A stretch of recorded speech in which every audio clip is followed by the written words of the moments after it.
Good morning friend. আজকে সকালবেলায় এই যে নাস্তা হচ্ছে সুজি দিয়ে। এটা একবার প্রথমবার বানিয়েছিলাম ইউটিউবে দেখে, তাও খেতে খুব ভালো লেগেছিলো, তাই আবার আজকে একবার বানিয়ে ফেললাম। তা আমার মেয়ে বললো স্কুলে টিফিনে নিয়ে যাবো আজকে, তার মেয়ের জন্য স্কুলে টিফিনে প্যাকিং করে দিই, ও সকাল টাইমে খাবে না। তাই সকাল টাইমে এই যে স্কুলের জন্য খেয়ে যাচ্ছে এখন ডিম সেদ্ধ, কলা, অ্যাপেল, তারপরে বাদাম, শসা এগুলো দিয়েছি। সবটা তো খাবে না, কারণ দুদিন ছুটি থাকার পর তারপরের দিন স্কুলে যেতে ইচ্ছে করে না।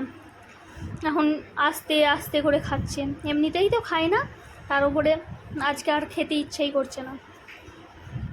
চলো মুখটা দেখো, অবস্থা দেখো, স্কুলে যাওয়ার একটু ইচ্ছা নেই। তা চলো ভ্যান চলে এসেছে, আমি ওকে চাপিয়ে দিই, তারপর আবার আসি। তা স্কুল থেকে আবার আসার টাইম হয়ে গেছে। তা প্রচুর পরিমাণে বৃষ্টি হচ্ছে এখানে, এত বৃষ্টি হচ্ছে তা বলার কথা নেই, মনে হচ্ছে আজকেও বান চলে আসছে।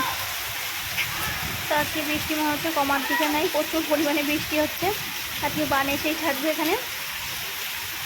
দেখো আমাদের ব্যালকনি এইগুলো সদ্য ভরে গেছে বৃষ্টির জলে, কতদূর জলের ছাড়টা এসেছে। তা সন্ধ্যে টাইমে আজকে ছিল বার্থডে পার্টি, তা এখানে দুটো বার্থডে ছিল।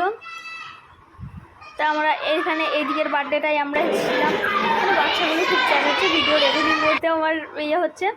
তা দেখো এবারে চাউমিন দিয়েছিল, এখানে যা চাউমিন দিয়েছে তারপরে আর কি করে ভাত খাবো, চাউমিনেই পেটটা ভরে যাবে, অনেক করে চাউমিন দিয়েছে, তার ভাত খেতে মনে হচ্ছে পারবো না, যা চাউমিন দিয়েছে। আমাকেও একবার দেখিয়ে দিলাম কেমন লাগছে বলো শাড়িটা পরে। তা চলো খাওয়া দাওয়ার পরে এবার যাচ্ছি ঘরে। তা বাইরের ভিউটাও দেখিয়ে দিলাম, ভালো লাগলে লাইক শেয়ার সাবস্ক্রাইব করো।